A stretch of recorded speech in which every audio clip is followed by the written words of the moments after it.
We got a great season coming up. This is the first filming we're doing for season 14. Mark went to our producer and says, hey, we need to make sure 14 is over the top and perfect. I'm gonna be heavily involved overseeing things. The producer reached out to me and says, hey, I'm struggling. Can you cut?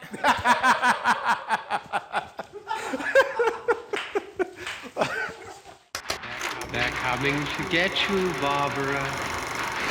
In Springfield, Oregon, dead Mopar muscle cars are coming back to life.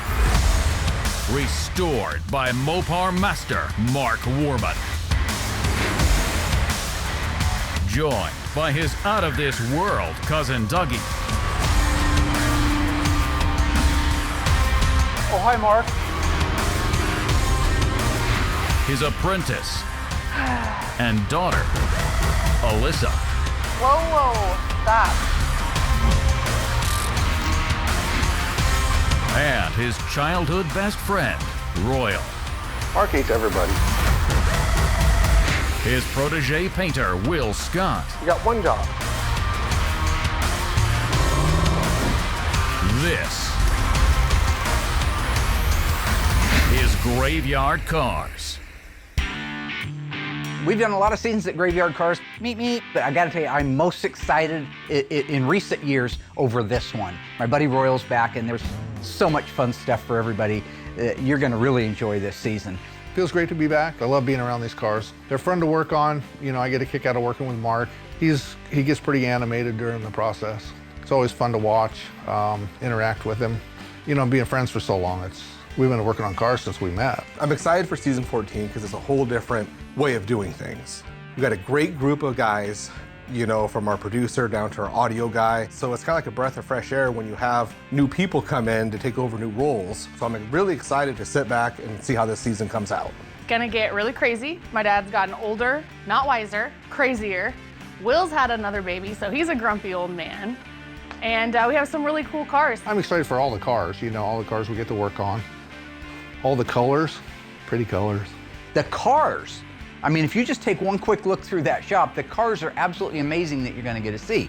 We got a 69 RTSE, we introduced it a few years ago, 444 speed. Probably only a handful of those cars built. There's no real breakdown on the SE and the RT with a 4-speed. A car I'm super excited about is Wendell's 1971 Cuda. Yes, we've done a bunch of them, but it is cool because it's a Hemi car. But bigger than that, Wendell's a great guy. The backstory's great. The guy comes in, is just a top-notch client. So, you know, when that car's all done and sitting there, he'll be crying and just overwhelmed with happiness. So there's different aspects of why you can be excited about a car, but Wendell's the reason why I'm excited to get that 71 Cuda done. We've got Miss Beautiful, lovely, and very patient Cindy D'Agostino's 1970 Challenger RT, plum crazy white top, white interior, white longitudinal stripe. Our Daytona that Tony and I fought back and forth whether to restore, well, it's restored. We have a few items to put on it, and it's ready to go home to its owners. We have a 1970 Cuda here that's Panther pink. Kind of sucks that we're not doing the actual full build on it, but we're doing the body and paint. And I'm super excited to do this car because A, it's my favorite color, and B, we've never done it. I've never sprayed it, we've never produced a car, so I'm hoping when that car comes through, which it's really close, Mark can convince the owner to let us just finish the car and build it out. For those of you who have been watching back in season 2, our 1969 and a half Dodge Super Bee, 440 6-pack, 4-speed Super Track Pack car in F6 green goes home this season. The 69 GTX is finally going away. That's the blue on blue car, 440 Super Commando. We also have a 1970 Barracuda Cuda Tribute car, 446 barrel Silver Sport 6-speed transmission. One of our few A-bodies, the 69 Cuda 383 4-speed A57 car, is waving bye-bye to Graveyard Carz this season. And 25 other cars throughout the body and the paint shop that are in different stages of progress. Doug's got 10 engines built out ahead of the cars coming through. Another cool thing about season 14 is we have a new producer, but he's got no fresh ideas. So when I'm sitting there trying to help the guy out, he doesn't give me a chance. Yeah, right. So you want a full docket for Graveyard Carz this season?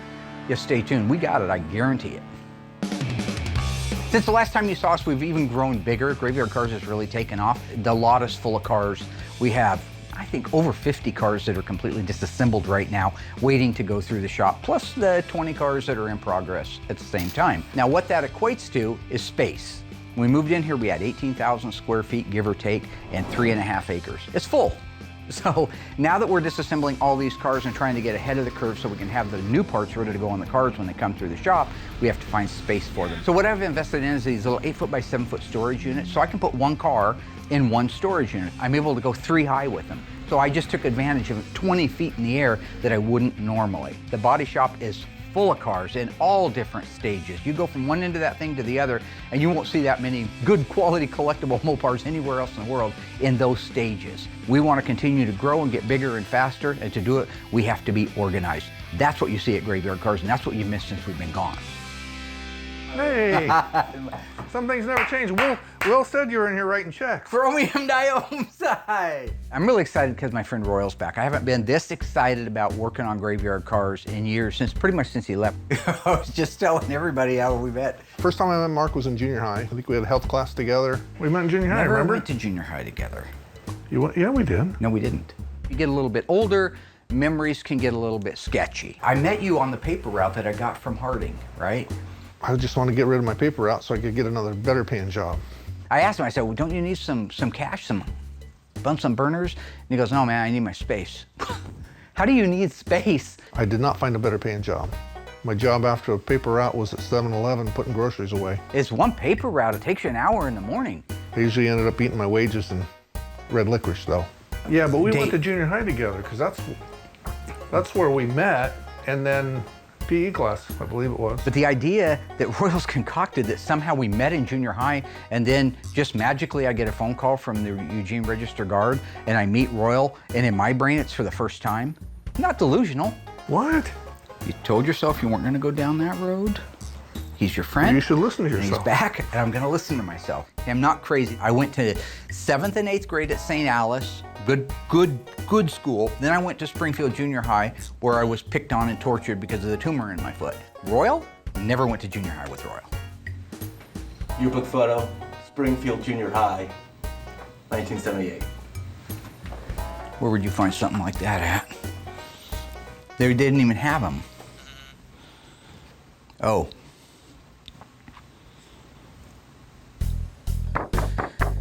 Yes, that's right. I did, yeah. Oh, we went to junior high together. I thought you meant high school.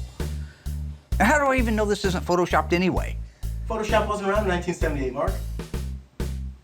Oh, there's Dawn. She was cute. Well, it's wonderful to have you back. We are jammed. Thanks. To the rafter. You see all those I cars? see that. I see all those cars out there. Your first task is I need to put some air in a tire and get Goldberg's car moved around here.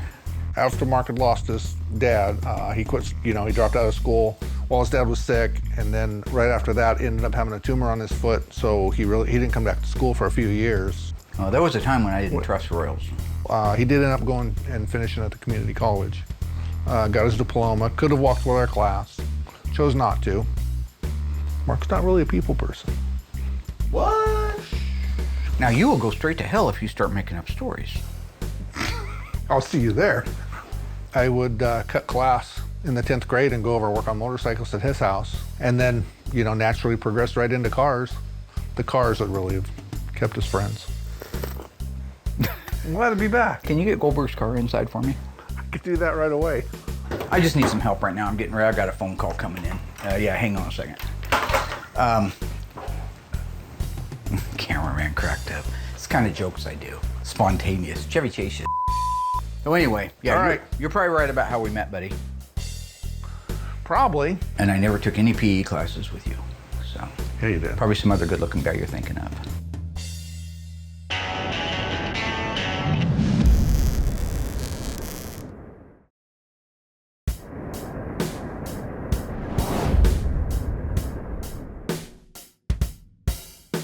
This is not what I expected to be doing when I came back, but hey, whatever it takes to get the job done.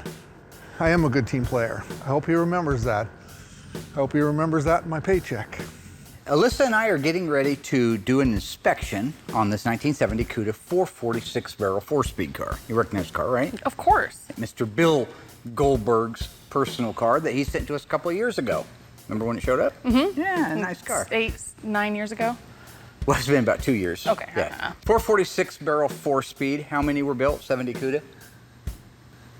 11? 904. Don't get me wrong, I love working with Alyssa and I love teaching her, but I kind of decided that she has what you call delayed learning skills. And if it was an automatic, how many would it be? I love this. This is fun. So he'll throw out questions for me when we're filming, and I've had no preparation at all. So I have no idea. I haven't looked up the fender tag or the build sheet, and I don't know. Maybe 400. 853. They went heavy on those. Okay. Yeah, they went heavier on. This is a black car, black interior, V code, 446 barrel, D21 4-speed. It's an A33 track pack car, meaning it has a 354 Dana in it. Very rare, very desirable. In fact, it's an N96 shaker hood car. That wasn't mandatory. Only mandatory shakers were on Hemis. I would like to take some time with Alyssa and go over the car. This is a great opportunity to show her how to validate a car before disassembly. So today's an exciting day. I'm getting ready to spray the nose cone and the lower valance for our 1969 Daytona. This is a 440 automatic car that we introduced a few seasons ago on Graveyard Cars. Tony D'Agostino was out. We looked at the car. We made a decision that we were going to restore it, but it was really a nice car to begin with. And it was a one-owner car, which is really unheard of too. That car is so close to going home. The only things that are left are a few interior pieces. I think the dash needs to be put in it. The seats need to be put in it. The nose cone needs to be painted and the rear spoiler needs to be installed on it. These are the last parts and pieces I have to do. It's the first time I've ever even done a Daytona, especially these pieces. And I know everybody at home, it's not a big deal, but to me, doing something I haven't done before, even though it's the same process, super easy to do, it's still something different and I like it. Bill believes all the numbers match on this car. Now, if they don't, I'm gonna let you call them and tell them. Probably if they don't. No. If they do match, I'm gonna call them and tell them. You were good at this, remember? Yeah, but what's he gonna do, beat you up? Oh, I see. So I met Bill Goldberg at the last shop we were at.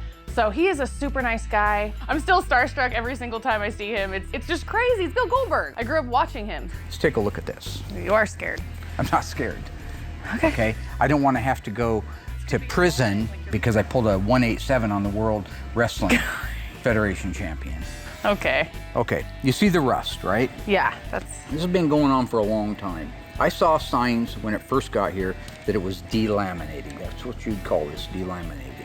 This hood failure is a great opportunity to teach Alyssa how that happened and why it happened and how we can avoid at Graveyard Cars ever having it happen. Break off a nice little chunk of this right here. it's not looking good. Okay. See the back side, see some rust here. Yeah. See how that's black? Mm-hmm. And how that's black? Mm-hmm. And the only difference between the two blacks is this has some scuff marks in it that match the scuff marks in the metal. Yeah. Somebody painted directly over bare metal with the finished product. You never do that. The metal wasn't clean when it was painted. It didn't have the right product put over the bare metal. And then after that, it didn't have enough material put on it. Those are 3 of the killer signs that will cause paint to fail. Metal has to be sealed with an epoxy. You have to use, like in our case, we use DP90. DP90 is a 2-part epoxy that is designed to neutralize rust. And the rust I'm talking about is a flash rust, which means the second we're done with it, it already starts to rust. And that gives me about a day or 2 to get on top of it. And look at how thin it is. There's hardly any material there at all. If it's too thin, the sun will break that paint down and it'll also delaminate, even if you have good substrates in it. So it's interesting to see what happens to the paint when you don't prep the metal correctly. At first, the paint may look beautiful when it leaves the showroom and the client must be happy, but over time you can tell that this wasn't done correctly. I mean, look at the hood. Yeah. If anything, you want to be careful of not getting too thick, right? Yeah, because if you get too much millage, that's right, I taught her that too. You get too much millage, and then you can have a failure too, because it can crack out. It won't peel probably from having not enough millage, but it'll crack. Also, I noticed that there's like no shininess. Yeah, like it's matte all on the dull, top it's flat. Compared. Remember the black GTX that I did recently? I brought it in and buffed it out. We had detailed it. We had painted the car and restored it 13 years ago. I brought it in from setting outside and it looked like a sheet of glass. Yeah, it was beautiful. That's what you want to do when you're doing a car that's going to last a long time. I'm gonna go first, DP90 it. It's a nice sealer. Any imperfections that might be in there, it'll fill them. In this process, it was already primered, so we were good there. So you just mix it a different ratio. You mix that different ratio, then it just becomes a sealer. Okay, let's take a look at the Dutchman panel you can see from here. Yeah. You got the Dutchman and the See quarter. the rust? Right. Look at how thick the millage is right there. Oh, it's a lot. What do you thicker think is than underneath that black paint right primer? there? And? Bondo filler? Yeah. Yeah. That's more what I was trying to say. Okay. Bondo. So they've used filler Why? right over the top of the bare metal. And probably the bare metal was not clean when they did it, so that's why it let go. The metal underneath everything, the very raw metal, had filler put over it. That's what we have to do sometimes, folks. You may not like it, but the factory used filler and it's made for a reason. But it's still, the filler, just like the paint, has to go over fresh, shiny metal. It can go over the epoxy too, but what it can't go over is rust.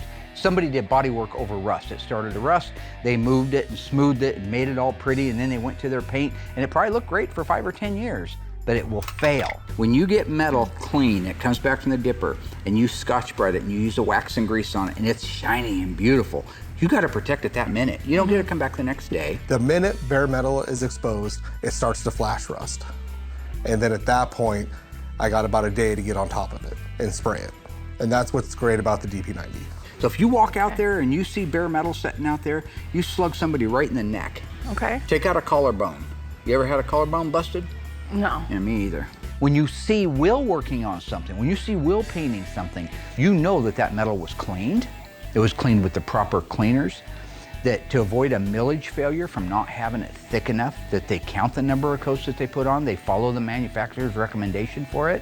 And at the end of the day, when you see that paint laid out, it's not just beautiful, but it'll also last a lifetime. So I did 3 or 4 coats of the Hemi Orange, the EV2. And then at that point, you just hang your gun up and walk away. I'm not sure if it's a part that we're gonna cut and buff. I'm hoping we're not, because it gives it that real feel to it. We didn't cut and buff the spoiler, so I'm hoping we're not gonna end up having to cut and buff the nose, but it has a real great factory look to it. Now that that's completely wrapped up, I am done with the car. And that's exciting because I can move on to the next, but then I also get to sit back and watch Justin build this thing. You know, those nose cones, there's just a lot of moving parts and pieces to them. It's not easy, it's a pain in the butt to work around, but as far as the paint and body side go, we're done with that car and we can jump on now.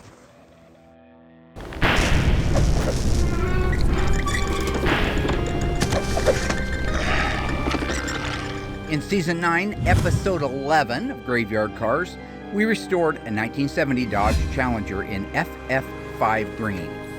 It had sales code A47. What does that sales code mean? Is it formal roof, power seats, rear window defogger? If you think you know the answer, stay tuned after the break. We'll let you know how you did.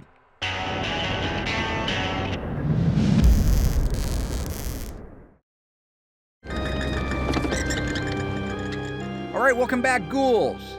Now, how did you do on that one? A47. Does that mean it was formal roof, power seats, or rear window defogger? If you said formal roof, you are right. This car is an SE. That's what the A47 stands for, a special edition, requiring it to have the overhead consolette with a formal roof. In addition to that, just a few other options it had. M44, rear of hood and fender moldings. M31, belt moldings. M42, stone guard moldings. M85, bumper guards. And P31, power windows.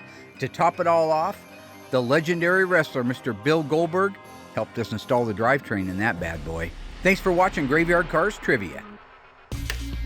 This was a great opportunity to go over the paint failures on Goldberg's Cuda, show exactly what the results are of not doing something right in the beginning. So that's great. I'm glad that she now knows what to look for as we move forward. And with that done, we're able to go on to the validating part of this 446 barrel 4-speed Cuda. The red hockey stick, just so you know, there's 2 problems with that hockey stick on this car. What do you think they are? It's not on the VIN tag. It's not on the fender tag, that's Fender true. tag. Yeah, very good. Is placement? No, it looks like pretty it's good. placed pretty good, sure, yeah. Okay, what's the other thing? You couldn't get a red hockey stick stripe from the factory. Oh my gosh. That was a dealer installed accessory. Glossy black hockey stick stripe was the only option, depending on the engine. They would call out Hemi 383, 340, 440. The red one was something you could go into direct connection, which that's what they called the performance end of the Mopar parts back in the day, was direct connection, and say, I love the hockey stick stripe, but I want it in red. People have been doing it for 50 years, and I think that's what happened on Goldberg's car. So after everything with the exterior of the car, at least we still got the engine and the transmission. Even though we're gonna have to do a complete restoration and change everything on the outside, this car is still very valuable. It's still all original when it comes to that. Bill should be happy.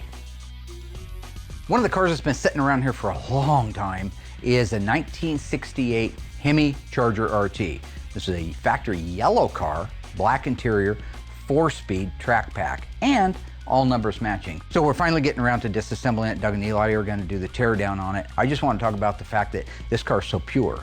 You know, the disassembly of these cars is more important now than they've ever been. There's documentation that has to happen. So you have to have competent guys. Eli's come a real long way. That's Doug's son. He's doing a great job of following in his dad's footsteps of caution.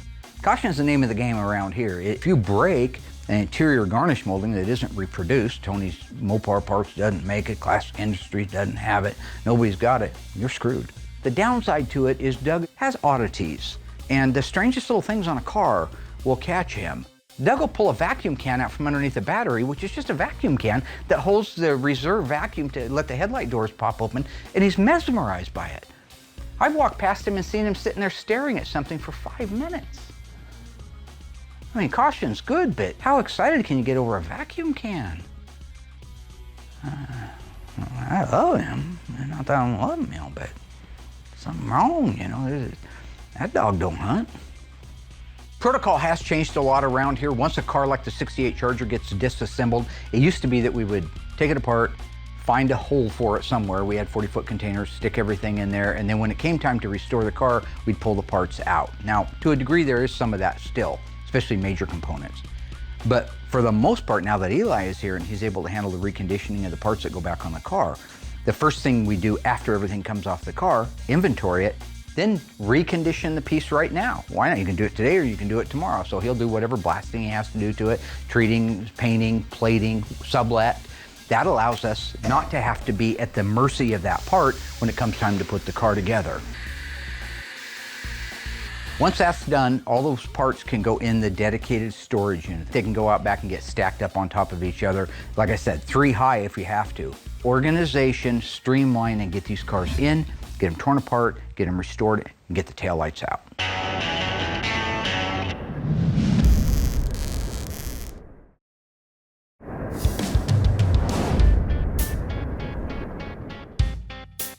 I believe wholeheartedly this car is a real V-code car. And when you start at the very back of the car and you work your way to the front, you'll see the correct E-body Dana with the correct tags on it that looks like it's been in there its entire life. Can you make that out right there? 3.54. Okay, it's 354 Dana. This car is a 354 A33 car. It's a 4-speed car, mandatory Dana on all 440 cars, whether it's 440, 446 barrel, or also mandatory on the 426 Hemi. Whoever did the restoration years ago never pulled that rear end out. And it looks to me, looking at that DNA, look at the rust and the crust, how long that looks like it's been in there. It's not a transplant, there's nothing weird. But it helps me now because it doesn't have a bunch of aftermarket fasteners holding it in place where I have to scratch my head and say, well, now is that original or not? That rear end's been in there. Notice the 11-inch drums because it's a drum brake car all the way around. See the front torque boxes in place, factory welds. Now, we've talked about torque boxes before. We'll just stay on an E-body right now. It is a piece of steel that ties the frame rail in the front to the outer rocker to the side of the firewall. And then on the rear, it connects the rocker to the frame rail to the leaf spring perch. Other torque box right here. If you had a 440 E-body with a 4-barrel, 446 barrel certainly goes without saying, or the 426 Hemi, you are guaranteed these reinforcement torque boxes. It just gives you that extra reinforcement to keep the car from twisting. And see the captive washer style nuts? Those are all factory. Reinforcement for the leaf spring hanger. Look up in there, see that plate?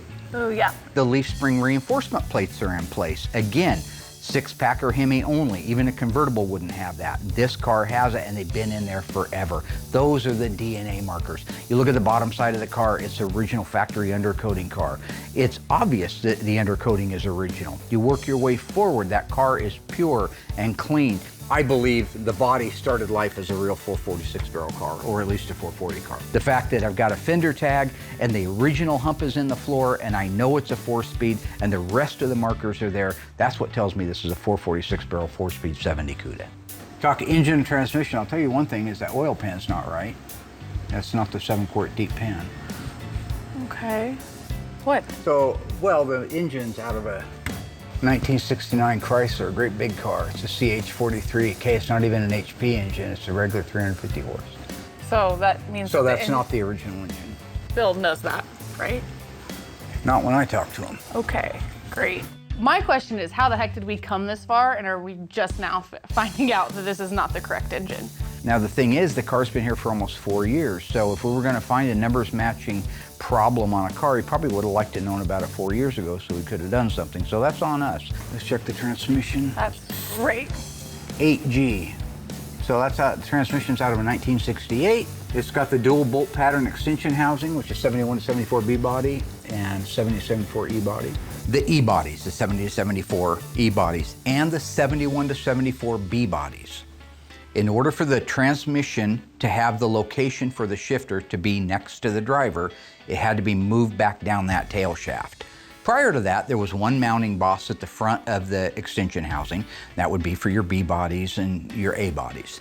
So what Chrysler did was they took that extension housing and they added an extra boss at the back to be able to mount this. This transmission has that. And what I'm saying is the extension housing probably is off of a 70 to 74 E body, while the rest of the transmission, obviously by looking at the VIN that's left on it, is a 68 B body something. So they took two transmissions to make it into an E body. Very common back in the day, even still today. Okay. So the engine and transmission don't match. Okay. So That's you'll great. need to call Bill. No, you'll need to call Bill. I'm not calling him at all. He's your friend. That's your job. I think the fact that Goldberg is a violent man. What if he has one of those Brock Lesnar flashbacks while I'm talking to him, and all of a sudden he just goes berserk? He ain't gonna do that with Alyssa. He ain't wrestled no woman ever that I know of. Okay. I think it's a good skill set for you right now. Wait, what? No. Look, I had to do it to Jim Root. Okay, I know, you think I enjoyed and you did that? great. I did You great did a great because I'm the job. Iceman. I don't have Bill's number. I don't have his email. I don't have any I of am that the stuff. Iceman. So you should just. Cuckoo Cachoo. Okay. So you could probably find the original engine, maybe? Maybe? No, but I happen to have some F440 HPs that would be perfect for it. Plus, I have Yeah, an okay, 18 that's good. spline 4-speed. I'm not gonna call Bill. So that's just, it is what it is. I'm not doing it. And I'm getting a little too old and fragile to have my face drop kicked You shouldn't anywhere. act so tough when he comes around. I don't know. Huh? You're laughing at, camera boy. I'm not gonna call him.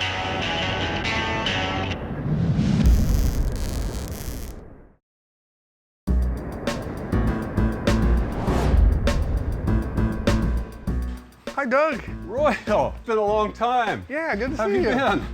Okay, so today I'm finishing up a Daytona rear end for a 69 Charger. I've got the brakes all assembled. It's gonna be a lot easier for me today. So I'm just putting the drums on. I got the springs built out and ready to go. I'm looking forward to this. It's fun working with Doug. He's very knowledgeable. What are you working on? I got a nice big old Daytona rear end here for a 69 Charger. You know what those are, don't you? Yes, I do. Yeah, you had a friend with a They're upside 69 down. Charger. I'm sure he had a reason. I had to say something anyway. The adjuster goes on the bottom. Well, I like to do it this way so I can reach things, you know, right? Oh, I was just wondering, just making sure, double checking. There you go. I do everything upside down. You know that. That's Cool. great. No, that was awesome.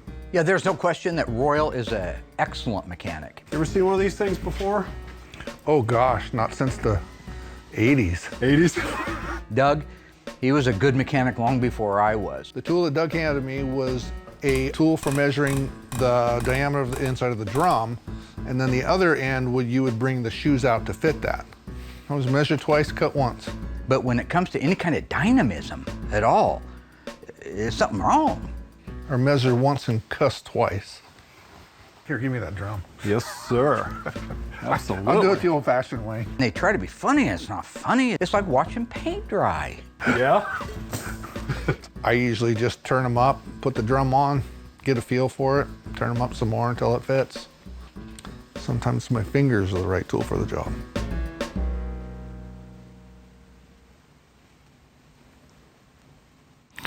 Got it all propped up here so I can put my leaf springs on. You wanna give me a hand with those? Yeah, you bet. I'll bring one around. You know, do something. Snap the other one with a towel, insult him. A mama joke. Why you can't bring back a yo mama joke, right? Yeah, been a long time, hasn't it? How about this one? Yo mama is so fat, when she gets on an elevator, it's always going down. That's good, I made that up. Okay, so here's my passenger leaf spring. When we were working on these cars as kids, we couldn't afford all this nice machinery, so it was laying on our backs in a gravel driveway or under his carport, which was very uneven. Driver's side now? Yeah, this is the driver's side. Your mama is so ugly. Even Hello Kitty says goodbye.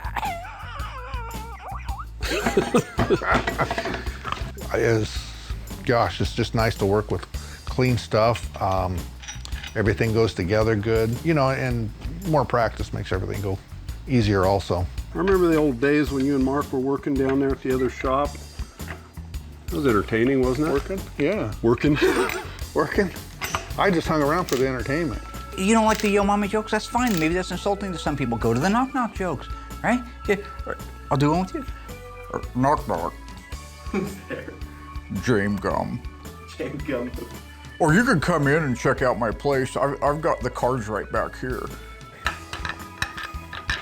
See if we can perch that spring perch right there on the spring. Knock knock. Who's there? Christopher walking. There you are, buddy. Thank you. Yeah. They might be outside in. I'd have to go out and look. Yeah, it's been a while. Let's go look. Okay. Don't matter to me, but it matters to Mark, and it's important. So we want to get it, you know, we want to get it right. I know, Sorry, I guys. know where those go. I'm just not sure if this goes. I think it's inside out. It's been a while since I worked on them, so we'll just snug these up finger tight. I thought I better double check. Is there one out there? Oh yeah. Don't want to get called on something like that. One of the cars that we have in the metal shop right now that's up on the frame rack is a 1970 GTX. It's a 440 6-barrel automatic car, one of 328 built, with just doing the body and paint on it. Something really interesting that I see a lot of out in the graveyard. There's over 100 cars out there, and how many of them have what we call previous sins. My terminology of previous sin is, it's a euphemism for things that were done really poorly. This car has a bunch of previous sins, and I wanted to share what those are with you. If you don't do a good job, it's going to bite you in the ass later. Before we can do the body and paint work and repair whatever rust panels it has on it, we have to go back and make sure everything is right from the inside out. So this car was involved in an accident somewhere in the 70s, maybe in the 80s. It got hit hard in this door pillar area. This quarter panel is not the quarter panel that was on it after that accident. It has been replaced. You can tell that it's been replaced because this is the roof skin. This little section here where you see my little hand going along that line, from there down is replacement quarter panel. From there up is what's left of the original quarter panel. And it also was put on poorly where they went right over the top of the other quarter panel. They took the biggest pieces off, but that's why the quarter panel fits so terrible. Again, I'll show you that in a minute. Not only is that great evidence of poor workmanship, but the fact that the area inside here is so destroyed and was never fixed, that's what I want to share with you. If you go around inside here, you're going to see that the quarter inner structure itself, the reinforcement piece for the quarter panel, destroyed, down low. The rocker extension, inner and outer, both destroyed. The under seat pan, destroyed. Well, repairable, but damaged. And the main floor, the stepwell area, damaged. Maybe the car was totaled back then and the insurance company said, you know, sayonara, I'm not going to do anything with it. Or maybe it wasn't totaled and it went to a body shop that didn't do very good work. But this car suffers so many previous sins. I'm glad it's here, and I'm glad we have the opportunity because we have the right frame pulling equipment to make the necessary pulls to be able to put this car geometrically back where it has to be before we start building it out. Now, one of the first steps you got to do is get that car locked down in the pinch weld clamp. So when you see it on the rack, it's held in place with the strongest parts of a unibody car, which are the pinch welds. It's where the inner rocker meets the outer rocker, and the floor's in there to help.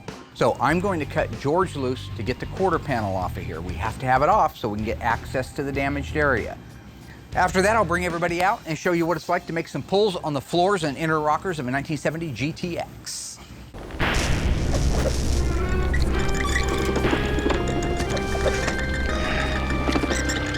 In Season 9, Episode 11 of Graveyard Cars, we restored a 1970 Dodge Challenger RTSE. True or false? The transmission behind the 440 Magnum was a 4-speed pistol grip. Think you know the answer to that? Stay tuned after the break and we'll let you know how you did.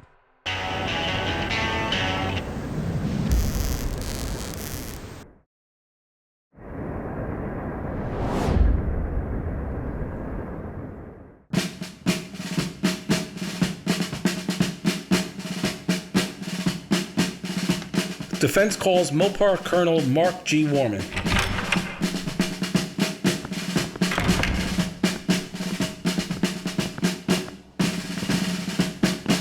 Colonel, do you solemnly swear that the testimony you will give in this general court-martial will be the truth, the whole truth, and nothing but the truth, so help you God? Yes, I do. Would you state your name, rank, and current billet for the record, please, sir? Mopar Brand Ambassador Mark G. Warman, Commanding Officer, Graveyard Cars, Ground Forces, Springfield, Oregon. Thank you, sir. Would you have a seat, please? Mr. Ambassador, you said earlier that you ordered Scott not to order mixed number EV2. That's right. And Scott was clear on what you wanted. Crystal. Any chance Scott ignored the order? Ignored the order? Any chance he just forgot about it? No. Any chance Scott left your office and said, the old man's wrong? No. When Scott spoke to the platoon and ordered them not to mix the EV2, any chance they ignored him? Have you ever spent time in a mixing room? No, sir. Ever painted $1 million car? No, sir. Ever put your skills in another man's hands and asked him to put his skills in yours? No, sir. We follow orders, son. We follow orders or cars die. It's that simple. Are we clear? Yes, sir. Are we clear? Crystal. Mr. Ambassador, if you gave an order that the Tour Red wasn't supposed to be mixed, and your orders are always followed, then why would the color be made? Why would it be necessary to look up the formula? Will Scott was a substandard painter. He was being ordered to stand down because he didn't know... But that's not what you said. You said he was told not to mix the color. Yes, that's correct. But sometimes men take matters into their own hands. No, sir. You made it clear just a moment ago that your men never take matters into their own hands. Your men follow orders or cars die. So there should have been no chance Willie would mix that color, Mr. Ambassador.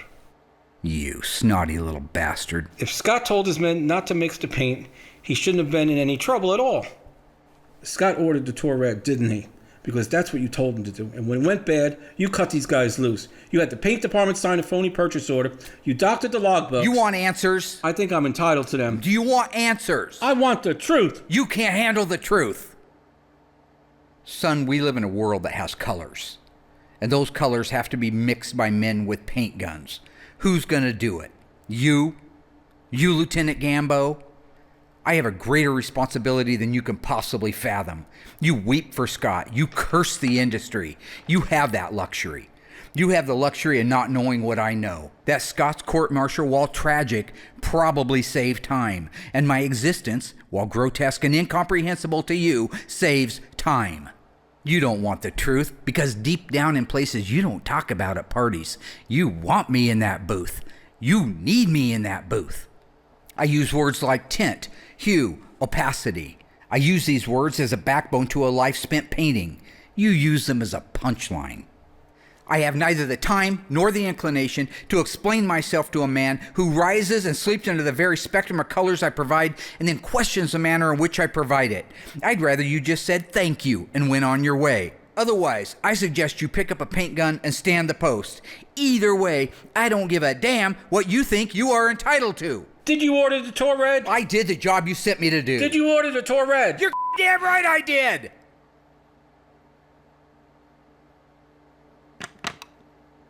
Please, the court, I suggest the jury be dismissed so that we can move to an immediate FC7 session. The witness has rights. Thank God. Can we go eat now?